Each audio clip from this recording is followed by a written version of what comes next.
कि वे एक गांव में गए जहां उनके भक्त रहते थे और उनको प्रभु रूप मानते थे, गुरु रूप मानते थे। भक्तों का तो आश्रय हरि और गुरु दो ही होता है।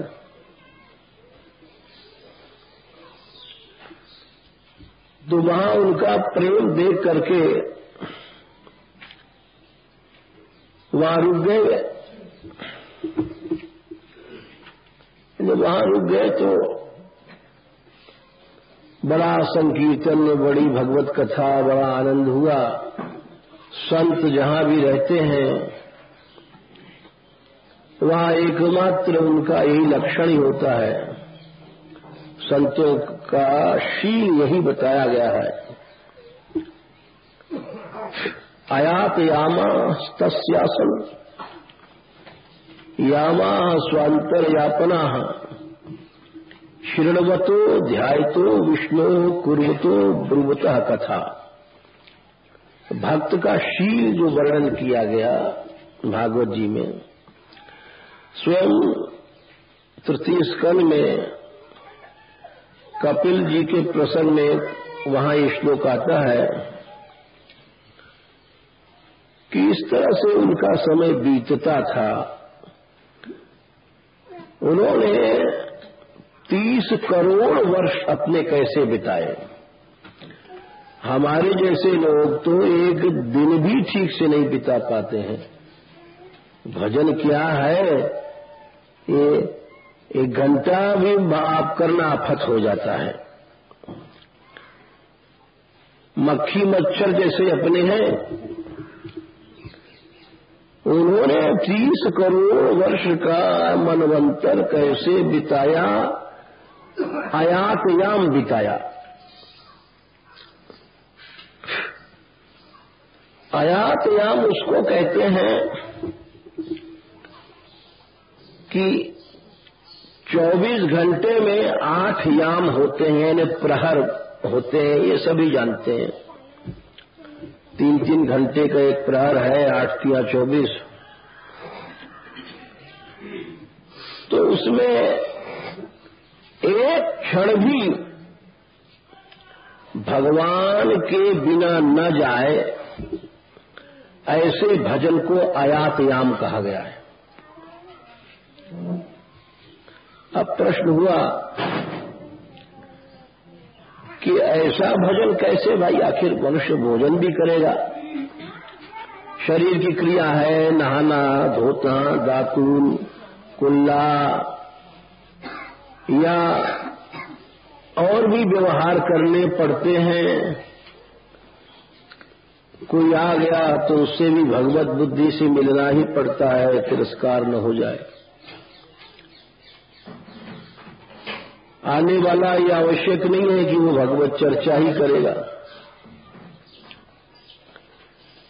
जो जिस परिस्थिति में वो ऐसी ही बातें करता है बेचारा। जो दुखी है वो अपने दुख को रोएगा जहां साधु के पास जाते हैं। समस्या से ग्रसित है तो समस्याओं को कहेगा। भिन्न भिन्न प्रकृति के लोग होते हैं, वो अपनी अपनी भिन्न भिन्न प्रवृत्ति को लेकर के साधु के पास जाते हैं, यानी भक्त के पास जाते हैं। और उन भिन्न भिन्न प्रवृत्तियों के बीच में भक्त कैसा होता है? भक्त ऐसा होता है जैसे कि उदाहरण देते हैं, संतो दिशन्ति चक्षुषि बहिरर्कः समुत्थितः देवता बांधवा संत संत आत्मा हमेव च। भक्त का लक्षण लिखा, भक्त कैसा होता है? भक्त सूर्य है और सूर्य कैसे हैं? सूर्य ही आंख के देवता हैं। यही आंख देते हैं और यही आंख से देखने के लिए आलोक मानी दृष्टि भी देते हैं।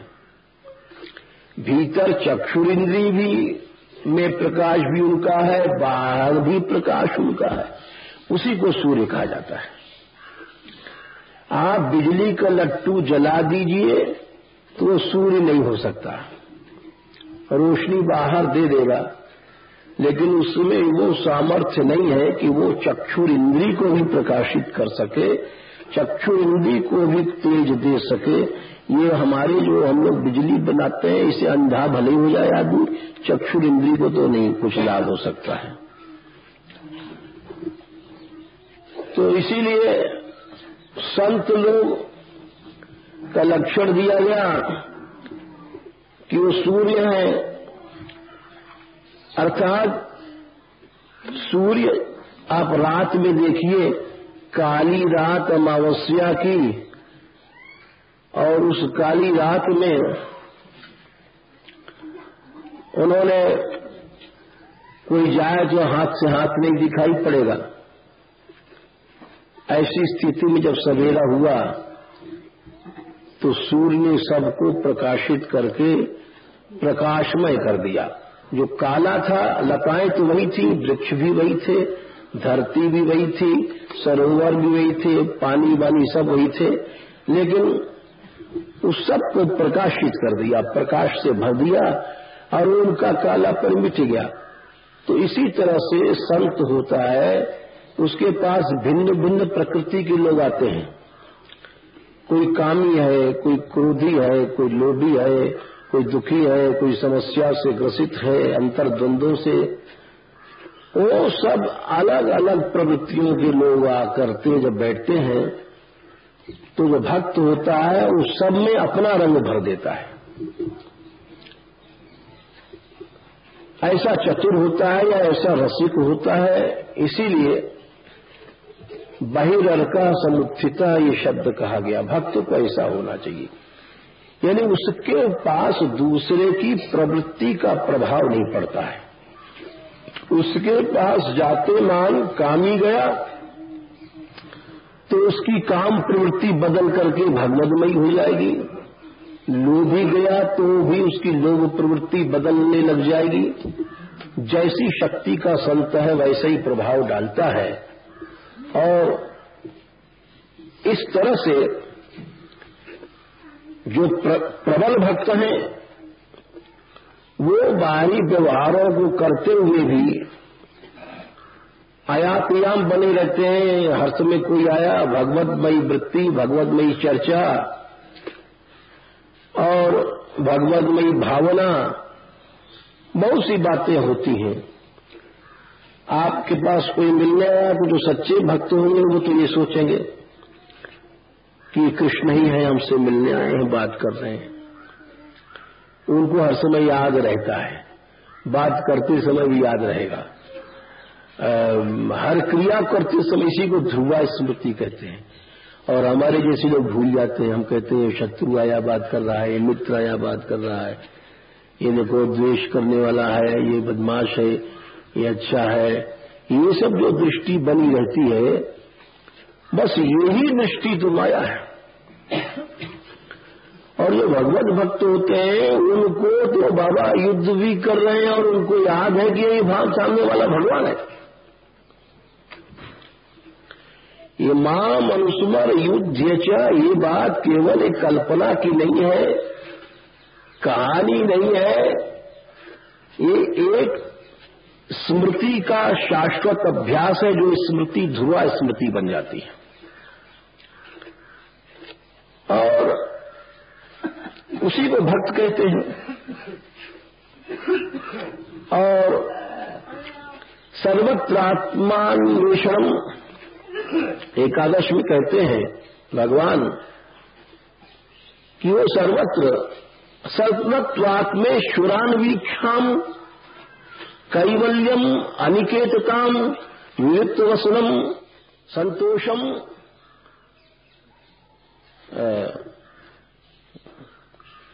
विविक्त चीरवसनम संतोषम ये न केनचित। भक्त की प्रवृत्ति का बड़ा विचित्र वर्णन करते हैं भगवान। कहते हैं वो सर्वत्र आत्मेश्वरान्वीक्षाम, उसको हर व्यवहार करते समय उसको याद रहता है कि ये भगवान है, हम इसी से बात कर रहे हैं। अब स्त्री भी आई तो भी उसको याद है कि ये भगवती है, तो काम वहां कहां से व्यापेगा। उसकी काममयी दृष्टि भी परिवर्तित होने लग जाएगी उसके पास बैठते मान। लोभी आया, त्यागी आया, अलोभी आया, चाहे त्यागी या बहुत प्रवृत्ति के लोग आते हैं, अच्छे बुरे लोग आते हैं, लेकिन भक्त के पास बैठते मान ही एकदम से उसकी प्रवृत्तियां बदलने लग जाती हैं, वृत्तियां बदलने लग जाती हैं। इसीलिए तो उसको सूर्य कहा गया। अनंत कामनाएं आकर के उसके अंतःकरण रूपी समुद्र में लीन हो जाती हैं। अनंत प्रवृत्तियां, विरोधी प्रवृत्तियां भी बाहर से आकर के उसके पास इसी तरह से लीन हो जाती हैं, जैसे समुद्र के पास वेग से जाती हुई नदियां हर हार करती हुई और अनंत जल राशि को लेकर के जाती हैं और समुद्र में मिलकर के अपना नाम रूप सब खो देती हैं। ऐसा विचित्र अंतःकरण शक्तिशाली होता है भक्त का कि जिसके पास अनंत प्रवृत्तियां कामी की, लोभी की सब आती हैं। ये अनेक नदियां हैं। आपूर्यमानम अचल प्रतिष्ठम समुद्रमात्मा प्रविशन्ति अद्वद और तद्वद कामा हयम प्रविशन्ति सर्वे सशांतिमात्मोति न काम कामी। अनंत वृत्तियां उसके पास जाती हैं और जैसे नदियां जाती हैं। ये नदियों का उदाहरण भगवान ने क्यों दिया? क्योंकि नदियां विजाती हैं।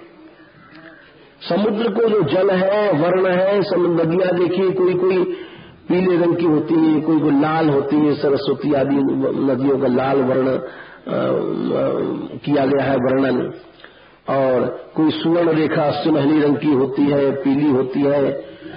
अनेक वर्ण की, अनेक नाम की, अनेक गुणों की नदियां समुद्र में जाती हैं और वहां कर अपना नाम, अपना वर्ण, रंग, रूप सब खो करके नील समुद्र बन जाती है। ऐसा जो भक्त का अंतःकरण होता है, यानी वो अपने रंग से ही रंग देता है, उसके ऊपर कोई प्रभाव नहीं पड़ता है। तो इसीलिए हमने कहा कि ये जो 30 करोड़ वर्ष का समय बिताया था उन्होंने, अयातयामाह तस्यासन, उनका एक क्षण भी यातयाम माने भगवान से जब हम इधर उधर की बात सोचते हैं, करते हैं, सुनते हैं, कहते हैं, तो वो तो यातयाम हो गया। वो समय हमारा काल के गाल में चला गया। अयातयाम उसको कहते हैं जब हमारा समय भगवान की स्मृति में जाता है, वो अमर हो गया, वो काल से अतीत हो गया, तो उसको अयातयाम कहते हैं। 2 प्रकार का समय होता है। एक तो मूर्ख लोग समय बिताते हैं, गप मार रहे हैं बैठे बैठे, और कोई ताश खेल रहा है, कोई शतरंज खेल रहा है, कोई गप मार रहा है, इधर से उधर बैठे हैं, तो वो सब सांसारिक प्रवृत्तियां यातयाम है। अपने समय को वो काल के उसमें जेब में डाल रहे हैं। और जो भक्त होता है उसका समय अयातयाम होता है। वो उसके पास भी जो पहुंचेगा उसका समय, उसकी प्रवृत्ति भगवन्मय हो जाती है। अब कैसे हो जाती है? तो उसका उदाहरण देते हैं, शृण्वतो ध्यायतो विष्णु कुर्वतो ब्रुवता कथा। अगर सो रहा है तो अभी शृण्वतो भगवान नाम कीर्तन चल रहा है, कान में घुस रहा है। हर समय तो मनुष्य कीर्तन नहीं कर सकता। सुन रहा है तो भी वो समय भगवत में जा रहा है, ध्यान कर रहा है, कुरुता शरीर की सेवा कर रहा है, ब्रूतो मने कह रहा है, तो भी भगवान की बातें। इस तरह से 30 करोड़ वर्ष समय उन्होंने बिताया। तो मैंने प्रसंग इसलिए दिया कि यहां पर जो गोपीजन और श्री कृष्ण लीला है वो सनातनी है। वो टेम्परेरी तो नहीं गई, थोड़े दिन के लिए गए, रास लीला चले आए। तो यहां पर लक्ष्मी जी ने शाश्वत आश्रय ग्रहण किया ब्रजभूमि का, तो वो इसलिए किया। और उनके जो सामर्थ्य की बात थी, हम कह रहे थे कि जो पीपा जी उदाहरण दे रहे थे कि पीपा जी जब गए जिस गांव में, तो जिस गांव में गए वहां पर हर समय वही कीर्तन, वही कथा, भक्त तो जहां बैठेगा वही राग, वही रंग, वही। तो उस गांव वालों ने जब जब उठ के चलने लग जाए, सारा गांव रोने लग जाए कि महाराज हम तो, आप नहीं जाओ, आपके कारण वहीं रुक गए। अब उनको कई बहुत से भक्त थे अलग अलग गांव में, तो उनका भाई वहां भी याद कर रहे हैं, तो उन्होंने कई शरीर धारण किए। अब लक्ष्मी जी की बात तो छोड़ो, जो महापुरुषों की बात सुना रहे हैं उनमें ऐसी सामर्थ्य होती है। इसको निर्माण काय कहते हैं योग शास्त्र में। योगी अनेक शरीर धारण करता है, निर्माण काय होता है। लेकिन जो भगवान अनेक रूप धारण करते हैं वो निर्माण काय नहीं होता है, वो तो वही होता है, चिन्मय होता है। योगी के अंदर सामर्थ्य आती है। तो वहां दूसरे गांव में भी इसे पहुंच गया, कई गांव में पहुंच गए। अब जिस गांव में पहुंचे उसी गांव के लोग कहे महाराज अब मत जाओ। होते होते उनका अब ये पीछा नहीं छोड़ेंगे हमारा। तो उन्होंने क्या किया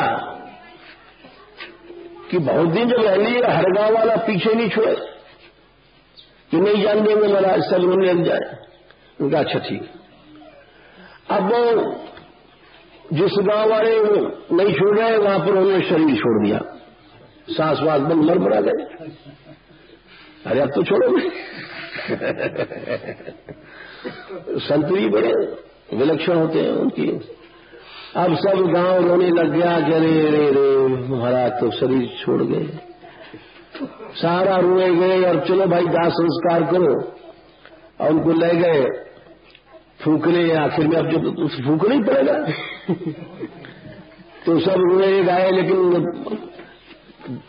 फूके वहां शमशान में जैसे होता है, चित्ता वित्ता बनी और फिर उनका राख वाख बहाया वहां गया और आए कि चलो भाई अब उनके नाम का हम लोग बैठे भंडारा अंडारा की तारीख सोचे। जैसे होता है कि कोई पदार्थ है तो उसका भंडारा भी होता है। ऐसे उन्होंने दूसरे गांवों में भी किया जहां जहां थे कि वो पीछा नहीं छोड़ते थे। हर गांव में उन्होंने अपना शरीर छोड़ा और हर गांव में उनका दाह संस्कार हुआ और फूका गया। और हर गांव में पंचायत बैठी कि अब स्वामी जी का भंडारा भी होना चाहिए। तो अब तय हुआ कि भाई इतना किया जाए भंडारा, इतना सब, इतना तुम ये दो, जैसे होता है इतना घी आना चाहिए, इतना शक्कर आना चाहिए, इतना सामान, ये सामान बनेगा, तो मोहन थार बनाएगी, पुआ बनेगी, ऐसा पंचायत होती है। अब दिन तय हुआ। दिन तय होने के बाद ये हुआ कि अब सब जगह जहां जहां उनके सेवक है खबर भी किया जाए, क्योंकि स्वामी जी पधार गए। अब सब लोग उनका प्रसाद, अंतिम प्रसाद आके ले जाए। तो वो बेचारे सब चले उस गांव के लोग जो निमंत्रण देने वाले थे, तो भाई अब फलाने फलाने गांव में उनके बहुत सेवक हैं, वहां कह आओ, वहां कह आओ। अब जो वहां गए तो वहां भी तैयारी हो रही थी। जैसे मान लो कल पंगत होना है तो वहां तमाम कढ़ैया उड़ैया चढ़ रही है, कुछ कहीं मोहन थार बन रहा है, तैयारी हो रही, कहीं चीली, कहीं पुआ, तमाम। तो वहां कह रहे भाई तुम अच्छे आ गए, हमने आम आदमी भेजने वाले थे, कल स्वामी जी का यहाँ भंडारा है। तो बोले अरे भाई स्वामी जी का भंडारा हमारे यहाँ है। अरे स्वामी जी की तुम्हारे भंडारा कैसे? स्वामी जी ने शरीर यहाँ छोड़ा? बोले वहां स्वामी जी ने शरीर हमारे यहाँ छोड़ा।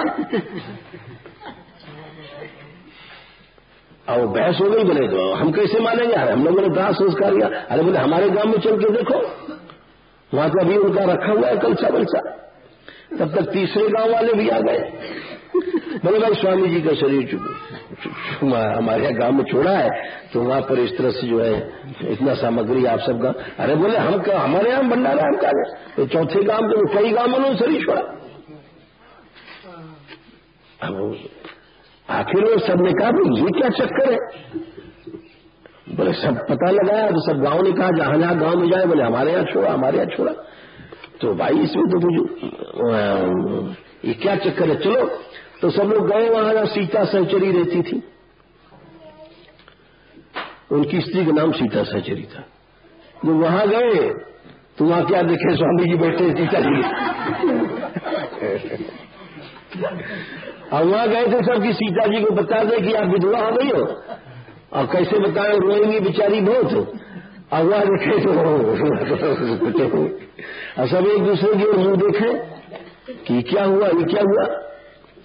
तो उन्होंने फिर स्वामी जी से प्रश्न किया कि महाराज ये क्या लीला है, हमने तो आपको फूका।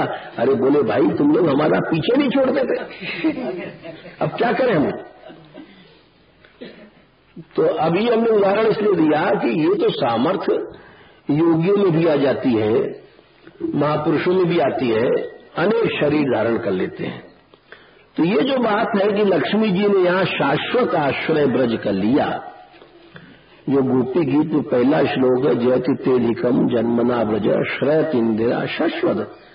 तो शाश्वत आश्रय का ये मतलब नहीं समझना चाहिए कि बात बढ़ा के लिखी गई या वैकुंठ धाम खाली हो गया, अब वो बेचारे नारायण जी क्या करेंगे बैठे बैठे, लक्ष्मी जी चली गई तो क्या विधुर जीवन बिताएंगे, ऐसा नहीं सोचना चाहिए। मानवीय बुद्धि है, विधुर कहते हैं दंडफा जीवन संस्कृत में। तो ऐसा नहीं है, क्योंकि वो ईश्वरी हैं। उन्होंने जब साधारण योगी में इतनी सामर्थ्य आ जाती है तो फिर वो फिर तो ईश्वरी है। इसलिए वो उनकी अपने धाम में भी अवस्थिति है और अपने धाम में रहते हुए भी अनेक भक्तों पर कृपा करने के लिए प्रकट होती हैं। उनमें अनेक सामर्थ्य है, ईश्वरी है। तो ये सही बात है शुकदेव जी का जो वचन है कि ब्रज में वो रसास्वादन के लिए एक रूप से शाश्वत रूप से यहां रहती हैं। ऐसे ब्रजभूमि का आश्रय है, ऐसी ब्रजभूमि की महिमा है। इसीलिए यहां पर जो सनातन जी लिखते हैं कि लक्ष्मी से भी अधिक ब्रजभूमि का गौरव है, ब्रजभूमि का सौभाग्य है, वो यथार्थ समझना चाहिए। क्योंकि ये वाणी शुकवाणी है, ये समाधि भाषा है, इसमें कोई घटा बढ़ी नहीं आदमी को करना चाहिए। और अखंड श्रद्धा के साथ तभी जाकर के निष्ठा और भक्ति प्राप्त होती है। आगे फिर कहते हैं वरा पुराणादो प्रसिद्ध एवं। अब ध्येयमापदी का अर्थ कर रहे हैं सनातन जी। विरह दुख मोचकत्वम शंतमम परम सुखप्रदम सुखात्मकम व एवं पक्षद्वयेपि एषाम यथोत्तरम श्रेष्ठम। दो पक्ष रखते हैं, ध्येयमापदी के दो पक्ष रख रहे हैं। ध्येयमापदी के दो पक्ष मतलब एक तो यह है कि दुख का चला जाना और एक होता है सुख का मिलना। दो बातें होती हैं। हमारे ऊपर कोई आपत्ति है, ये समझो जैसे किसी के सिर पर बोझ है बहुत गट्ठर। यही भक्ति में और मुक्ति में फर्क है। मुक्ति क्या है बोले, आत्यंतिक रूप से तीनों ताप अविद्या का बंधन चले गए। भक्त लोग कहते हैं, लेकिन वास्तविक सुख की प्राप्ति तो भक्ति से होती है। वास्तविक सुख से तात्पर्य है कि जो भगवान के सगुण साकार का है। वैसे तो निर्गुण निराकार भी ब्रह्म रूप है, वो भी आनंद स्वरूप है, वेद भगवान जो कहते हैं। किंतु जो श्री कृष्ण स्वरूप का सच्चा आनंद है, जिसके आगे ब्रह्मानंद भी कुछ नहीं है, बरबस ब्रह्म सुख ही मन त्यागा, जो वो जिस रूप को, जिस आनंद को देख करके ब्रह्मानंद भी विस्मृति हो जाती है, उस सुख की प्राप्ति भक्ति से होती है। तो मुक्ति क्या है बोले, मुक्ति का आनंद ऐसा समझो जैसे कोई आदमी गट्ठर लेकर के सिर पर जा रहा था, 2 मन का बोझ, और बड़ा परेशान था, इतनी देर से लग रहे हैं, 2 मन का गट्ठर है। अब जब उसको चिल्ला रहा है, अरे मरे मरे, अब कैसे उतारे भाई, जल्दी आओ नहीं तो हाथ पांव टूट जाएंगे। तो कुछ लोग गए और उन्होंने उसको उतरवाया और उतारकर चैन आ गया। भाई देखो तो कितना बोझल मर रहे, तो आनंद तो मिला। लेकिन अगर उसके बाद बोझ उतरवाने के बाद बैठ जाओ, उसको पलंग बिछा दो और पंखा करो, पांव दबाओ और बढ़िया भोजन वगैरह, तो और सुख मिलेगा। तो वैसे ही मुक्ति माने हमारे भीतर जो ताप आदि थे उनसे बंधन से छुट्टी हो गई। लेकिन अभी सगुण साकार भगवान का आनंद नहीं मिला, वो तो भक्ति से मिलेगा। इसलिए सनातन गोस्वामी जी दो पक्ष रख रहे हैं। एक तो पक्ष ये है कि पहला बिना दुख मोचकत्वम, दूसरा शंतमम परम सुखप्रदम। बोले दुख को हटाते हैं। दुख क्या है गोपियों को? ऐसा दुख थोड़ी है जैसे हम लोगों को होता है। बोले महाराज मैं बैठ नहीं पाऊंगी, हमारा छोरा रो रहा है, अब मैं कथा में कैसे बैठूंगी, वहां छोरा छोरी रो रहे होंगे।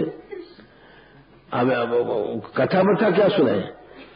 अब अरे हमारे यहाँ नातेदार आ गए हैं महाराज, अभी परसों एक आए थे बेचारे विराट के कथा के लिए तय करने के, तो अब 4-5 बज गए। हमने कहा वो हिंद हो और सब बेचारे कामा से आ रहे हैं, उनके सामने बात हो जाए तो बढ़िया। हम तो एक गैर आदमी और आदमी की वृत्ति जानते नहीं, सामने सामने बात, हमको बीच मत डालो। बोले हम जाएंगे क्योंकि हमारे यहाँ चोरी का डर रहता है। क्यों?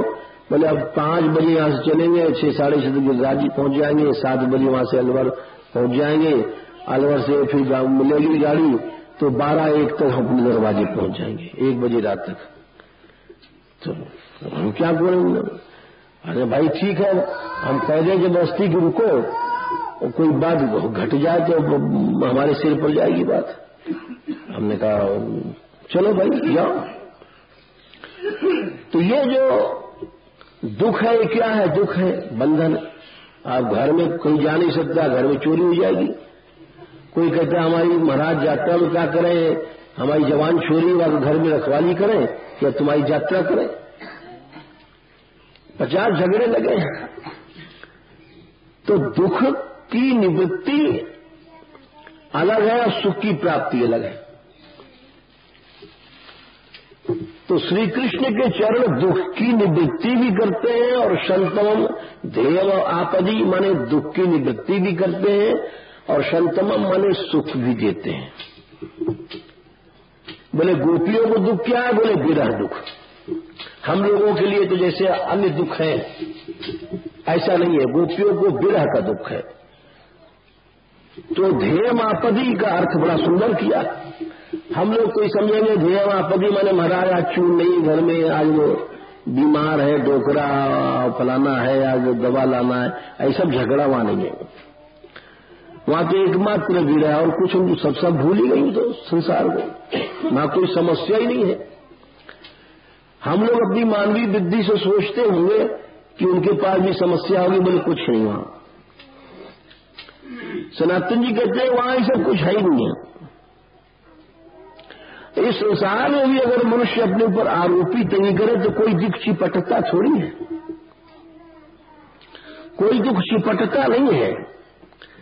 किसी के यहां लड़का पैदा हुआ, बड़े खुश हो रहे हैं साहब। तो लड़का पैदा हुआ तो क्या तुम्हारा शरीर कुछ ताकत बढ़ गई कि तुमको कोई 2 मन की तुम्हारी शरीर की 4 मन हो गया? बोले कुछ नहीं, एक आरोप कर लिया कि हमारा लड़का बढ़ गया, चाहे 1000 कष्ट दे और आगे बड़े होकर के 10 जूता रोज लगाओ। आजकल अच्छी संतान तो है ही नहीं है। लोग संतान कहते हैं लेकिन वस्तुतः संतान तो वही है जो बिना कहे ही पिता माता को कहना नहीं पड़ा और उनकी सेवा परायण है। कहना पड़ा वो मध्यम है और कहे पर भी आलस किया वो अधम है, और कहे पर नहीं किया तो संतान नहीं उच्चरित है, तो पेशाब से पैदा हुआ, वीर से पैदा नहीं हुआ। मातुर उच्चरितम। तो इस तरह से देखा जाए शास्त्र के हिसाब से तो आजकल संतान तो है ही नहीं, लेकिन लोग खुशी मनाते हैं लड़का पैदा हुआ, लड़का पैदा हुआ, और वो चाहे आगे कष्ट देगा, पढ़ाओ लिखाओ, पैसा करो, ये करो। और उसी तरह से घर में कोई मर गया मान लो तो लोग रोते हैं, और घर में मान लो कोई डोकरा मर गया तो तुम्हारा कोई रोवा थोड़ी घट गया कि हाथ पांव थोड़ी टूट गया। लेकिन हर चीज मनुष्य आरोपित कर लेता है, दुख तो है नहीं संसार में, केवल एक मन पर आरोप मात्र किया करता है, और ये आरोप की आदत नहीं छूटती। वेदांत में लिखा है अध्यारोप अपवाद, बड़ा सुंदर वो कहते हैं कि संसार है क्या, कुछ है, सिर्फ आरोप कर रखा है तुमने, इस आरोप को हटा दो, अपवाद कर दो, बस खत्म संसार, न दुख है न सुख है। ये तुम्हारे मन की कल्पित वस्तुएं हैं। कल्पित क्यों है कि हम आपको बताएं, एक व्यक्ति आए, अब उदाहरण देख लीजिए, वो वृद्ध थे, बहुत पुरानी बात है, हम यहां बैठे थे इसी कुल पर, तो माला कर रहे हैं, तो मैं जाके बैठा, हमने कहीं बड़ा भजन कर रहे हैं, तो हमने उनसे बात किया, बोले महाराज क्या सुख है, बहुत बड़ा परिवार था उनका। अरे हमने कहा तुम्हारे तो बहुत से बच्चे हैं, बहुत से बहुएं हैं। अरे जब से हमारी डुकरिया मतलब स्त्री मरी, पेट भर रोटी नहीं खाए हो। अरे तुम्हारे अंदर कई छोरा है, कई बहू है। अरे वो महाराज ऐसे रोटी रख के थाली ऐसे सरका दियो, ये कोई भोजन छोड़ी है, थाली सरका दियो, डोकरा खा ले। और बहू मुंह फेर के बैठ गई और डोकरा जी खा रहे हैं, और बीच बीच कभी देख लिया तो ठीक है, दाल खत्म की, साग खत्म की, रोटी टहनो पड़े, और वो बैठ के सामने जिमाती थी। तो बोले जब तक वो मरी मैं तो आ गए, मेरे पेटे नहीं भरो। अरे मैंने कही भाई चलो, तो हमने समझा माला कर रहे हैं, हम बड़ी श्रद्धा से गए वहां पर कि भजन में डूब रहे हैं, या तो मामला दूसरा है। यहाँ तो दुख का भजन हो रहा है कि जब तक वो मरी जाते ना थे तो मैंने रोटी भर पेट नहीं खाई। अब एक तो ये उदाहरण है कि वो माला कर रहे हैं लेकिन गम बैठा हुआ है, गम माने दुख। एक दूसरे हैं, सब लोग जानते हैं, हमारे पास वाले वो आगरा के हैं बेचारे, वो आए तो बोले आज का, हमने कहा आप कहाँ रहते हो, बोले महाराज वहां रहते हैं दूसरे। हमने तुम्हारा घर तो वहां है। अरे बोले महाराज घर के नाम मत लो। बोले क्यों? अरे महाराज हमारी बहू ने, लड़के ने हमको मिलकर पीटा, सारा माल कहते थे हमारे नाम कर दो पैसा, और ऐसा पीटा कि मुश्किल से जान बची। अब मैं घर नाम भी नहीं लेता हूं, अगर मैं घर में जाऊं तो जहर देंगे तो मार देंगे, तो प्रभु ऐसी दया करो कि कभी उसका मुंह न दिखाई पड़े। अब देखिए ये दोनों नमूना है। तो क्या है, उसने आरोप कर रखा है, वो मर गई तब भी उसके चित्ते पर चढ़ी डोल रही है, और वो जीवित है तब भी उतरी डोल रही है। तो आखिर संसार है क्या? कुछ नहीं है, आरोप मात्र है। आरोप कर लिया हमने, अच्छी है अच्छी है अच्छी है, मरे जा रहे हैं, और फिर कह दिया बुरी है बुरी है बुरी है, तो मतलब भागे जा रहे हैं। तो संसार केवल आरोप मात्र है, इसलिए वेदांत में कहा गया अध्यारोप और अपवाद। उस आरोप को हटा दो, न सुख है न दुख है। तो गोपीजनों के पास तो कोई सब झगड़ा नहीं है, दुख वुख नहीं है, ये केवल है तो श्री कृष्ण विरह का दुख है, क्योंकि वहां आरोप अपवाद कुछ है ही नहीं है, वहां तो सब कृष्णमय है। ये तो हम लोगों संसारी लोगों के लिए है। वैसे ध्येय मापदी का अर्थ सनातन जी ने ठीक कहा, लेकिन साधक दृष्टि से भी ऐसा सोचा जा सकता है कि जब आपत्तियां आती हैं उस समय भी भगवान के चरण ही सब प्रकार की आपत्तियों को नाश करते हैं, ऐसी भक्तमाल में कथाएं आती हैं। ऐसा भी सोचना कोई गलत नहीं है, साधक सोच सकता है। यदि सबसे ऊंची बात तो वही है कि जो सनातन जी कह रहे हैं कि वहां गोपियों के पास ये सब झगड़ा नहीं, दुखों आपत्ति उपत्ति नहीं है, लेकिन भक्तमाल में जिससे एक आध उदाहरण देते हैं हम आपको कि नापा जी को ले लो। अच्छा, ये तो बहुत सी उदाहरण है। नापा जी एक भक्त हुए हैं राजस्थान में, तो उधर वो बहुत बड़े संत सेवी भक्त सेवी थे। कोई भी आता था तो बिना प्रसाद पवाए भगवान का नहीं जाने देते थे। और जो सच्चे भक्त होते हैं वो तो भाई भगवान से भी अधिक महत्व भगवान के भक्तों को देते हैं। अब भगवान ने स्वयं कहा है ये बात कि देखो, लोग बड़े बड़े यज्ञ करते हैं और आज भी ऐसे ऐसे यज्ञ होते हैं, करोड़ों रुपए का सैकड़ों मन घी जहां लग जाता है, टीन की टीन। लेकिन प्रभु बोले ना हम तथाग्नि यजमान हावीर विताने श्योतद घृत प्लुत मदन हुत भूम मुखेन यद ब्राह्मणस्य मुखतः शरतोनुघास तुष्टस्य मयि अवहितैः निज कर्म पातैः।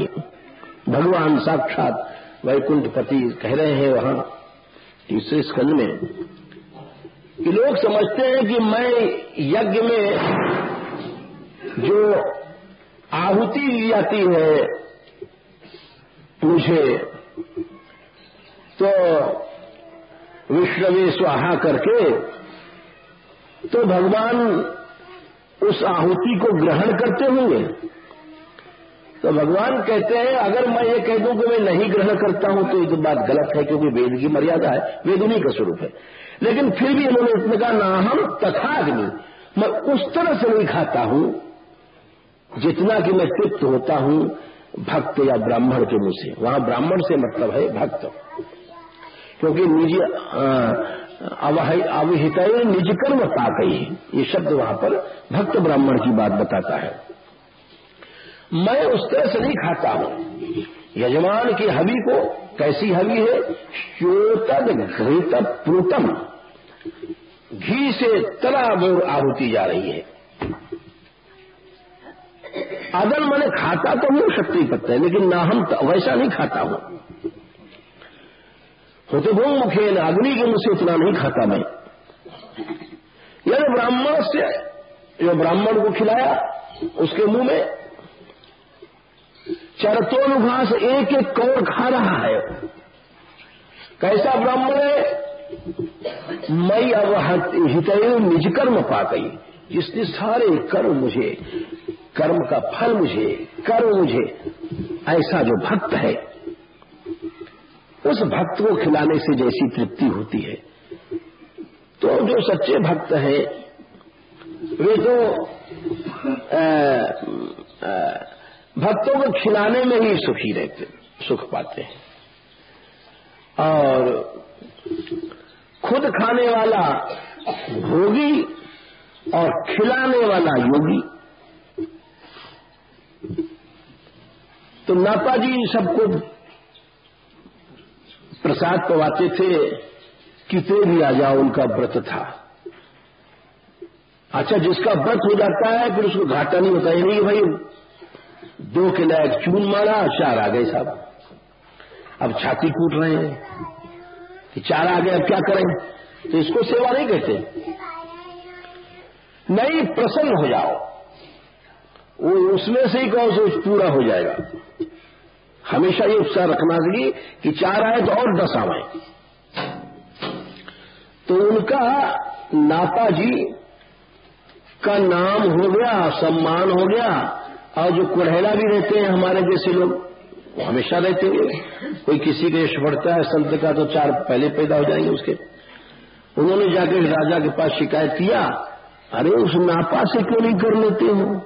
बड़ा मालदार है, हम लोग इतने बड़े पैसा वाले हैं, लखपति के बाप हैं, लेकिन 2 आदमी को भी खिलाना भारी पड़ जाता है और उसके दरवाजे तो 2500 खाते हैं। कितना धन होगा अंदाज लगा लो।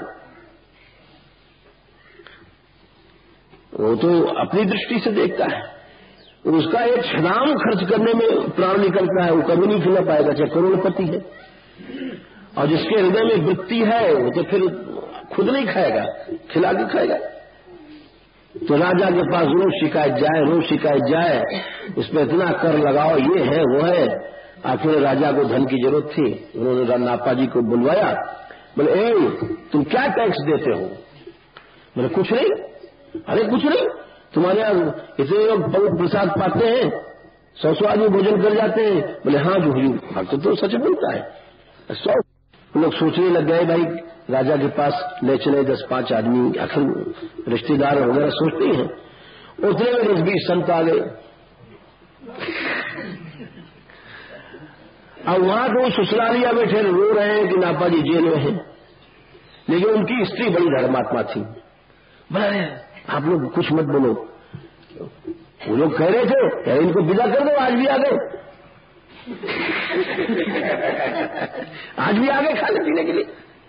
तो पांव में गिर पड़ी, संत ही हमारे प्राण है, भक्त हमारे प्राण है, इनको नहीं लौटा लो। वो गई, जो कुछ उनके पास एकाध गहना वहना था खुद गई, बेच बाज के तुरंत सामान लाई, सब बेच दिया सामान वामान, और सब भोजन वही हिसाब चल रहा है। जो नापा जी नहीं है, फिर वही कढ़ैया बढ़िया चल रही है, सब। आखिर में प्रभु स्वयं अब सोचते हैं, अब सिंहासन हिलता है, यानी धैर्य होना चाहिए, निष्ठा होना चाहिए। प्रभु कहीं चले नहीं गए हैं, प्रभु तो यही है, लेकिन हमारे तुम्हारे वृत्तियां गड़बड़ हैं। भगवान स्वयं नापा जी का रूप बनाते हैं, वही रूप बना करके और थैली लेकर के रुपया के आप सब दुकानदारों के पास गए। बोले हमारी स्त्री जो गहना बेच गई है? बोले हाँ। बोले लो लौटा लो। प्रभु कह रहे हैं हमारी स्त्री। देखो भक्त का क्या गौरव। दुकानदार ने सब गहने वहने लौटा ले और फिर नापा जी का रूप धारण करके दरबार में पहुंचे। बोले राजन क्या लेगा तू? अब राजा ने देखा तो वाणी में अजीब शक्ति, वो तो कांप गया। बोले वो सोचा कि तो जेल में बंद थे, कैसे आ गए? तो तुरंत भेजा। लोगों ने कहा हुजूर ताला तो बंद है। बोले कैसे नहीं, जमीन ताला बंद। वहां गए तो वहां जेल में नापा जी बंद। उसने कहा कि हुजूर जेल में बंद है, आप देखे आओ। बोले नापा तो मेरे सामने खड़ा है, बदमाशों झूठ बोलते हो। बोले आप स्वयं देख के चलो। जब वहां गए तो नापा जी जेल में बंद है। अरे बोली कैसे? नापा तो दरबार में छुड़े आए, वहां से आए दौड़ करके। बोले नापा कहाँ? तब नापा जो दरबार में थे तो गायब थे। अब उसकी आंख खुली और जाकर के नापा जी के चरणों में गिरा। बोले नापा जी अरे आप तो यहाँ हैं, आप वहां गए थे राज दरबार में। बोले हम काय को जाएंगे, हम तो यहाँ जेल में बंद कर रखे हैं। बोले हमारी गलती माफ करो आप। छोड़ा उनको, हाथी बिठाल कर घर ले गया। तो वहां क्या पंगत हो रही थी। पंगत में नापा जी परोस रहे थे।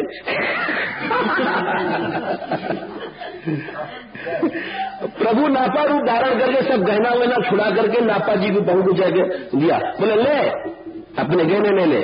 अरे बोले तुम कहां से छुड़ा के लाए? अरे हमको सब मिलता है, चिंता मत कर। बड़ी खुश भई, अपने सामान बन गया। हाँ बुलाओ संतों को। सब पवाया, अब परोस रहे हैं और उधर से नापा जी हाथी पर चढ़ के आ रहे हैं। और जब प्रभु ने देख लिया कि अब हाथी पास में आने वाली है तो उन्होंने तुरंत, नापा जी रोज सीख प्रसादी लेते थे संतों में जूठन। ठाकुर जी ने उसी तरह सीख प्रसादी लिया। अब प्रसादी लेकर गायब। अब वो गाजा बाजा जब आया तो सब भीषण लोग पूछे कि क्या चक्कर है, बाजा वाजा क्या बज रहा है? तो लोगों ने कहा नापा जी आ रहे हैं। अरे भाई नापा जी तो यहाँ से पड़ोस ही रहे, जब से नापा जी कहां से आ रहे हैं? जब तक राजा उतरा हाथी वाती से और नापा जी भीतर गए तो पंगत हो रही है, जय हो रही है। बोले अरे महाराज आपने बड़ा सुंदर प्रसाद करवाया, तो बोले भाई हम तो यहाँ थे नहीं, हम तो जेल खाने में थे। बोला जेल खाने में कैसे, अभी आप ही तो परोस रहे थे, आप सीध प्रसादी जूठन ले गए। तो बात इसीलिए वो भी पक्ष है ध्येयमापति कि भगवान भक्त के ऊपर कोई भी आती ही वस्तु, कोई भी परिस्थिति आती है तो भगवान की प्रतिज्ञा है, हारे जीते जीत भक्त अपने के, हारे हार विचारों सूरदास हो भक्त विरोधी, चक्र सुदर्शन जारो हम भगतन के भगत हमारे, सुन अर्जुन प्रतिज्ञा मेरी यह व्रत करे नटारे, हम भगतन के जब जब भीड़ परी भगतन की, तहाँ तहाँ हो सहाऊं। आगे कहते देख विचार हाकत हो रथ के, और बहुत सुंदर पद है। तो ये भी एक पक्ष है कि भगवान निश्चित रूप से ध्येयमापति, भक्त जो होते हैं उनके सांसारिक भी आपत्तियों में भी वो आते हैं और शंतनम अनंत सुख दे जाते हैं भक्त को। ऐसी निष्ठा चाहिए। प्रणतकामदम पद्मजार्चितम, प्रसाद भी ले जाना चलो, धरणि मंडनम ध्येयमापति, चरण पंकजम शंतमं चते, रमणनस्तनेश्वर प्रियारिहं